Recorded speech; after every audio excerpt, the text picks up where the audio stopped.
Assalamualaikum warahmatullahi wabarakatuh. Selamat berjumpa kembali dengan mata pelajaran ilmu pengetahuan sosial dengan judul Kondisi Alam Indonesia. Kondisi alam Indonesia, bahwa alam Indonesia dikenal sangat indah dan kaya akan berbagai sumber daya alamnya. Tidak heran jika banyak wisatawan dari berbagai dunia tertarik dan datang ke Indonesia.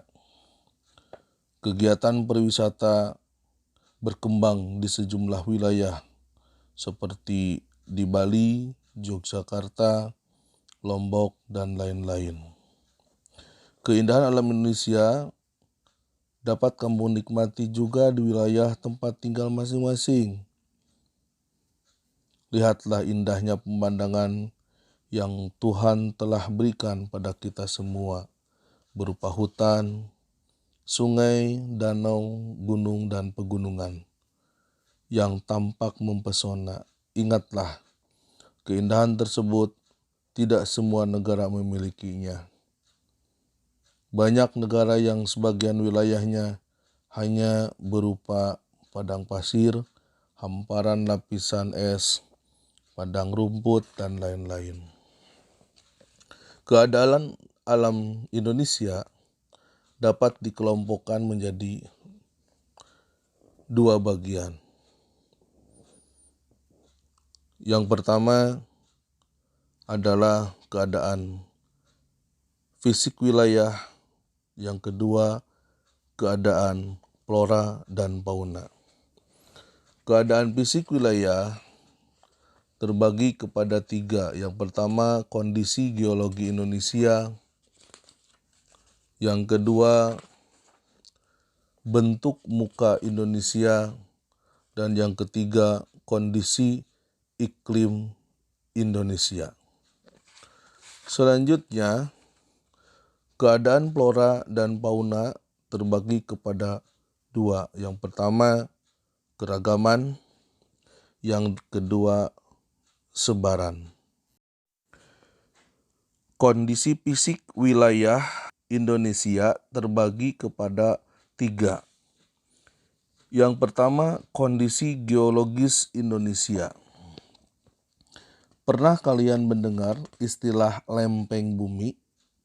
Ternyata bumi tempat kita hidup tidak bulat secara utuh, tetapi terdiri atas lempengan yang bergerak terhadap satu dan lainnya. Indonesia terletak pada pertemuan tiga lempeng tektonik besar, yaitu lempeng Indonesia Australia, Eurasia, dan lempeng Pasifik. Lempeng Indo-Australia bertumbukan dengan lempeng Eurasia di lepas pantai Sumatera, Jawa, dan Nusa Tenggara. Lempeng Pasifik bertumbukan dengan Eurasia di utara Papua dan Maluku Utara. Tumbukan lempeng tersebut kemudian membentuk rangkaian pegunungan yang sebagian menjadi gunung api di sepanjang Pulau Sumatera, Jawa, Nusa Tenggara. Selain berbentuk pegunungan dan gunung api, tumbukan antar lempeng juga menghasilkan fenomena gempa bumi. Gempa bumi terjadi karena lempeng yang saling bertumbukan, kemudian menghasilkan getaran yang sampai ke permukaan bumi. Indonesia merupakan salah satu negara yang sering mengalami gempa bumi, terutama pulau-pulau sepanjang pertemuan lempeng Sumatera, Jawa, Nusa Tenggara, Maluku, dan Sulawesi. Gempa yang terjadi dapat dibedakan menjadi gempa tektonik maupun vulkanik. Gempa tektonik adalah gempa karena pergerakan lempeng tektonik. Sedangkan gempa vulkanik adalah gempa yang terjadi karena adanya aktivitas kegunung apian. Gempa bumi dapat menimbulkan bencana lainnya, yaitu tsunami. Goncangan akibat gempa bumi membuat gerakan tanah di dasar laut sehingga menimbulkan gelombang. Ketika sampai di pantai, gelombang tersebut semakin besar dan menimbulkan bencana tsunami. Selain gempa bumi, Indonesia juga rawan akan bencana letusan gunung api. Gunung berapi adalah lubang kepundan atau rekahan dalam kerak bumi tempat keluarnya cairan magma atau gas atau cairan lainnya ke permukaan bumi. Ciri gunung berapi adalah adanya kawah atau rekahan. Sewaktu-waktu gunung berapi tersebut dapat meletus. Di Indonesia, sebagian besar gunung berapi tersebar di sepanjang Pulau Sumatera, Jawa, sampai Nusa Tenggara. Gunung berapi juga banyak ditemui di Pulau Sulawesi dan Maluku. Beberapa gunung berapi di Nusantara sangat terkenal di dunia karena letusannya yang sangat dahsyat, yaitu gunung berapi Tambora dan Krakatau. Gunung berapi adalah lubang kepundan atau rekahan dalam kerak bumi tempat keluarnya cairan magma atau gas atau cairan lainnya ke tempat permukaan bumi. Ciri gunung berapi adalah adanya kawah atau rekahan. Sewaktu-waktu gunung berapi tersebut dapat meletus. Di Indonesia, sebagian besar gunung berapi tersebar di sepanjang Pulau Sumatera, Jawa, dan Nusa Tenggara.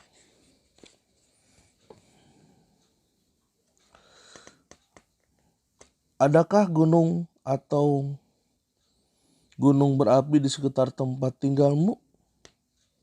Gunung dan gunung berapi apa saja yang ada di kabupaten atau tempat tinggalmu? Jika tidak ada di kabupaten tempat tinggal kamu, adakah gunung di provinsi atau pulau tempat kamu tinggal?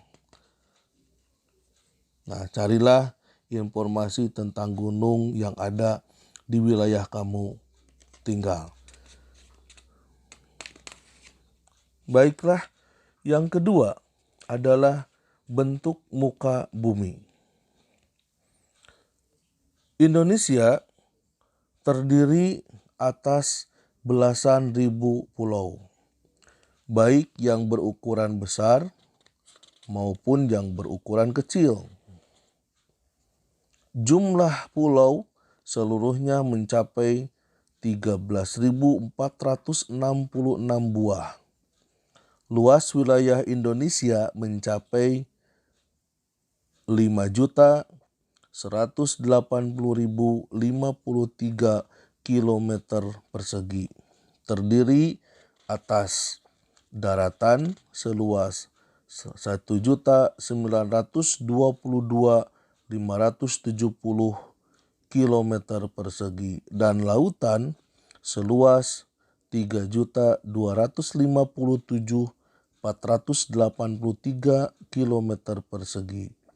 Ini berarti wilayah lautannya lebih luas dari wilayah daratannya. Jika kamu perhatikan keadaan pulau-pulau di Indonesia, tampak adanya keragaman bentuk muka bumi. Bentuk muka bumi Indonesia dapat dibedakan menjadi dataran rendah, dataran tinggi, bukit, gunung, dan pegunungan. Sebaran dari bentuk muka bumi di Indonesia tersebut dapat dilihat pada peta fisiografi Indonesia. Selanjutnya, yang ketiga, kondisi iklim Indonesia. Indonesia berada di wilayah tropis. Apa yang menjadi ciri daerah beriklim tropis? Ciri iklim tropis adalah suhu udara yang tinggi sepanjang tahun, yaitu sekitar 27 derajat Celcius. Di daerah iklim tropis tidak ada perbedaan yang jauh antara suhu pada musim hujan dan musim kemarau. Kondisi ini berbeda dengan daerah lintang sedang yang suhunya berbeda sangat jauh antara musim dingin dengan musim panas. Suhu pada musim dingin dapat mencapai sekitar kurang lebih 20 derajat Celcius. Sedangkan pada saat musim panas dapat mencapai sekitar 40 derajat Celcius. Secara umum, keadaan iklim di Indonesia dipengaruhi oleh 3 jenis iklim, yaitu iklim muson, iklim laut, dan iklim tropis. Gambaran ketiga jenis iklim tersebut adalah iklim musim dipengaruhi oleh angin musim yang berubah-ubah setiap periode waktu tertentu. Biasanya satu periode perubahan adalah 6 bulan. Iklim tropis terjadi karena Indonesia berada di bawah tropis. Suhu yang tinggi mengakibatkan penguapan yang tinggi dan berpotensi untuk terjadinya hujan. Iklim laut terjadi karena Indonesia memiliki wilayah laut yang luas, sehingga banyak menimbulkan penguapan dan akhirnya mengakibatkan terjadinya hujan. Berbagai jenis iklim tersebut berdampak pada tingginya curah hujan di Indonesia. Curah hujan di Indonesia bervariasi antara wilayah, tetapi umumnya sekitar 2.500 mm per tahun. Walaupun angka curah hujan bervariasi antar wilayah di Indonesia, tetapi pada umumnya tergolong besar. Kondisi curah hujan yang besar ditunjang dengan penyinaran matahari yang cukup membuat Indonesia sangat cocok untuk kegiatan pertanian, sehingga mampu memenuhi kebutuhan penduduk akan pangan. Hal yang menarik bagi Indonesia adalah terjadinya angin muson. Angin muson adalah angin yang terjadi karena adanya perbedaan tekanan udara antara samudra dan benua. Pada saat lautan atau samudra menerima penyinaran matahari, maka diperlukan waktu yang lebih lama untuk memanaskan lautan. Sementara itu, daratan lebih cepat menerima panas, akibatnya lautan bertekanan lebih tinggi dibandingkan dengan daratan. Bergeraklah udara dari lautan ke daratan. Pada saat musim hujan di Indonesia, Oktober sampai April, angin muson yang bergerak dari Samudra Pasifik menuju wilayah Indonesia dibelokkan oleh gaya Coriolis, sehingga berubah arahnya menjadi angin barat atau disebut angin muson barat. Pada saat bergerak menuju wilayah Indonesia, angin muson dari Samudra Pasifik telah membawa banyak uap air sehingga diturunkan sebagai hujan di Indonesia. Peristiwa sebaliknya terjadi pada saat musim kemarau, Mei sampai September. Pada saat ini, angin muson dari benua Australia atau disebut angin timur yang bertekanan maksimum bergerak menuju benua Asia yang bertekanan minimum melalui wilayah Indonesia, karena benua Australia sekitar 2/3 wilayahnya berupa gurun, maka udara yang bergerak tadi relatif sedikit uap air yang dikandungnya. Saat itu udara tadinya hanya melewati wilayah lautan yang sempit antara Australia dan Indonesia, sehingga sedikit pula uap yang dikandungnya pada saat itu. Di Indonesia terjadi musim kemarau. Pada saat musim kemarau, sebagian petani terpaksa membiarkan lahannya tidak ditanami karena tidak adanya pasokan air. Sebagian lainnya masih dapat bercocok tanam dengan mengandalkan air dari sungai atau dari saluran irigasi. Ada pula petani yang berupaya bercocok tanam walaupun tidak ada air yang cukup dengan memilih jenis tanaman atau varietas yang tidak memerlukan banyak air. Pada saat musim kemarau, nelayan dapat mencari ikan di laut tanpa banyak terganggu oleh cuaca yang buruk. Hasil tangkapan ikan juga biasanya lebih besar dibanding musim hujan, sehingga pasokan ikan juga cukup berlimpah. Demikianlah pertemuan pada kali ini, mudah-mudahan dapat bermanfaat untuk kita semua dan menjadi ilmu bekal kita untuk melaksanakan kegiatan-kegiatan dalam pembelajaran ilmu pengetahuan sosial.